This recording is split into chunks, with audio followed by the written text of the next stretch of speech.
আমাদের হচ্ছে জমি নিয়ে সমস্যা ছিল। আওয়ামী লীগের সময় হচ্ছে আওয়ামী লীগ দখল করে খাইতো ওই জমি, আমাদের জমি। তো তারপরে বিএমপি যখন সরকার চেঞ্জ হয়, তখন হচ্ছে আওয়ামী লীগের সাথে বিএনপির লোক আসে 8:30টার দিকে রাত আমাদের বাড়ি হচ্ছে ভাঙচুর করে অটোমেটিকলি।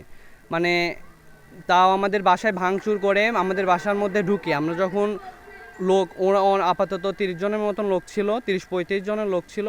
বাসায় ঢুকে আমাদের হচ্ছে একটা আলমারি ভেঙে 3.5 লাখ টাকার মতন টাকা নিয়েছে।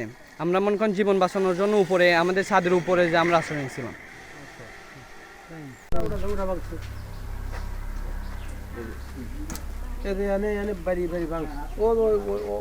আমি এটা সুস্থ বিচার চাই আইনগত ভাবে। সুযোগ দিচ্ছি, এখন আমরা আইনগত ব্যবস্থা করার জন্য আবেদন কামনা করছি। সরকার থাকতে আমাদের 40% জমি তারা জোর করে ভোগ দখল করে খায়। সরকার পরিবর্তন হওয়ার সাথে সাথে আমরা সেই জমি ভোগ দখল করতে গেলে তাদের সাথে আমাদের ঝামেলা উৎপত্তি হয়।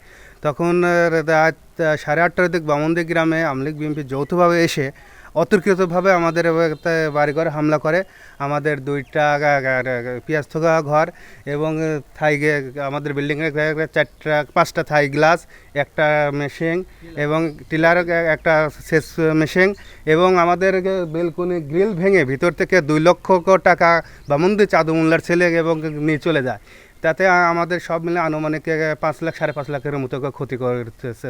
তারা আসছিল সব মিলে 25 থেকে 30 জনের একটা টিম। আমরা এই বিষয়ে থানায় অভিযোগ দিয়েছি। আমাদেরকে তখন আমাদের নেতাকর্মীরা বলছিল তোমাদের মীমাংসা করে দেবো, কিন্তু এ পর্যন্ত আমরা কোনো কাঙ্ক্ষিত সেইভাবে কোনো মীমাংসা হয়নি এবং আমরা মীমাংসার কোনো তো আমরা আকাঙ্ক্ষিত কোনো ফলাফল না পাওয়ার কারণে আমরা মামলা চাই। এখন বলেন যে আমরা এই যে তোমার এই বাড়িতে তোমার জি আমার চাচার বাড়ি। এই তোমার এই বাড়িতে যে হামলা করলো, কারা কি জন্য হামলা করলো? আমাদের হচ্ছিল জমি নিয়ে একটু ঝামেলা ছিল। আমাদের জমি ওরা জোর দখল করে খাইতো আজ 16 বছর। তারা আমাদের জমিতে পার গিয়েছিল, আমরা তাদেরকে নিষেধ করছি এবং বিধায় আমলিকের লোকেরই নিষেধ করা হয়েছিল।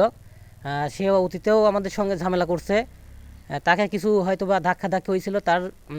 তার পরিপ্রেক্ষিতে আমলিকের লোক রাত অনুমানিক 8:30টার দিকে বিএনপি লোকের সহযোগিতা নিয়ে এসে আমাদের বাড়িঘর হামচুর করে জানে মেরে ফেলা হুমকি দেয়।